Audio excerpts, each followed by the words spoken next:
এখানে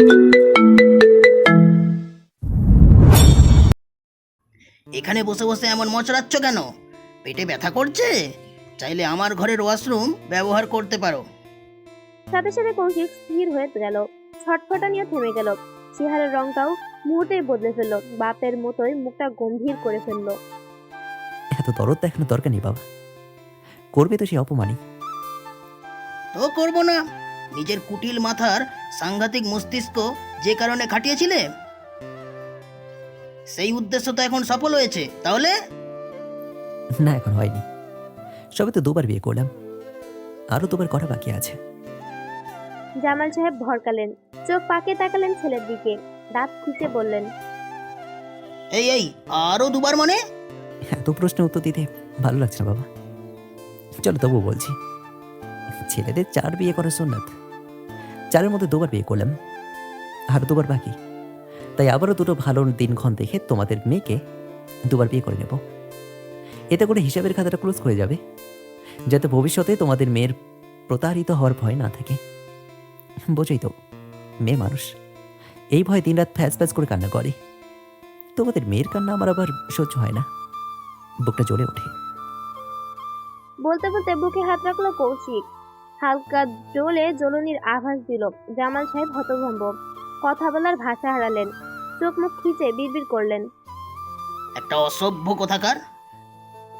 রাত 12টার আগে নিজের ঘরে একটা কদমও রাখতে পারেনি কৌশিক। বিচ্ছুগুলো ঘরের আশেপাশেও যেতে দেয়নি ওকে।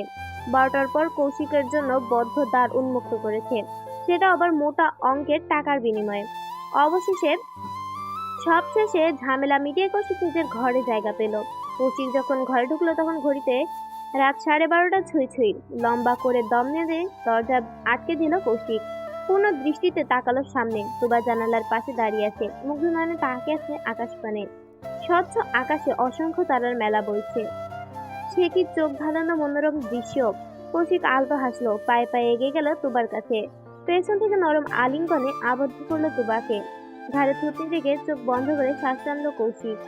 মোহনীয় কণ্ঠে বলল, এত মুগ্ধ নজরে আকাশে কি দেখছি যা, এই মুগ্ধতা তো আমার জন্য জমি রাখা উচিত।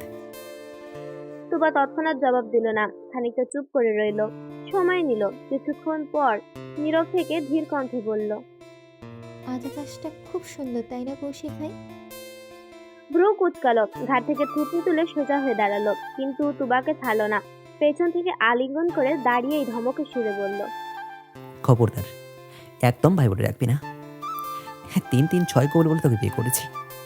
ভাই কিসের? শেষে আমার বাচ্চাও ভবিষ্যতে কনফিউজড হয়ে যাবে, ও আমাকে বাবা ডাকবে নাকি মামা ডাকবে। কৌশিকের ধমক শুনে তুবা হেসে ফেলল, ঘুরে কৌশিকের মুখোমুখি হলো, 2 হাতে গলা জড়িয়ে ধরল, চিকন মিষ্টি কণ্ঠে আওড়ালো, ও মামা ডাকলেও আপনি আমার, বাবা ডাকলেও আপনি আমার। তুবার ঠোঁটে মিষ্টি হাসি। কৌশিক নির্বিশেষে তাকিয়ে রইল কিছুক্ষণ। বিয়ের সাজে তুবার সৌন্দর্য আরো বেড়ে গেছে যেন। কৌশিকের ঘোর লেগে গেল, নজর আটকে এলো টকটকে লাল ঠোঁটের উপর। লিপস্টিকের আস্তরণ পাতলা ঠোঁট জুড়ে ছড়িয়ে রয়েছে। পরপর 2-3 বার শুকনো ঢোক দিল কৌশিক, ব্যাকুল কণ্ঠে আবদার করলো, একটু আদর করতে দিবি জান? বুকটা না খুব চলছে, এই দেখ কেমন নিত্যয়ের মতো আগুন উত্তাপ বের হচ্ছে।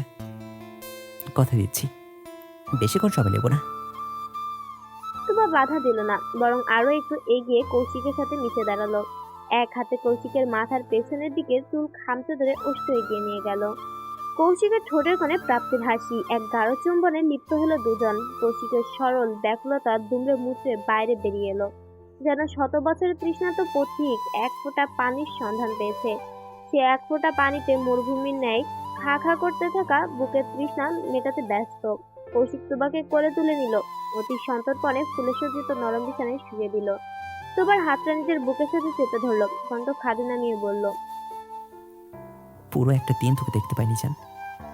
জানছি আমার বুকটা কত জ্বলছিল। তুবা মাথা কিছুটা উঁচু করলো, কৌশিকের বুকের পাশে গাঢ় করে চুমু খেলো, মিষ্টি হেসে বলল, আগুনে পানি ঢেলে দিলাম, জ্বালাপোড়া কমেছে তো? কৌশিক ঠোঁট ছাড়িয়ে হাসলো, মুখটা নামিয়ে তুবার ঘাড়ে মুখ ডুবালো, চুমুতে চুমুতে ভরিয়ে দিল তুবার ঘাড়, গলা, পুরো মুখ। নিষিদ্ধ অঙ্গগুলো খুবই আলতো হাতে ছুঁয়ে দিল। তুবা চোখ বন্ধ করে অনুভব করলো শুধু। কৌশিকের প্রতিটি ছোঁয়া তুবাকে এক সাগর পরিমাণ সুখ দেয়। এই অসহ্য সুখ তুবাকে পাগল করে ফেলে, ডুবিয়ে দেয় প্রেমময় অনুভূতির অতল গহ্বরে।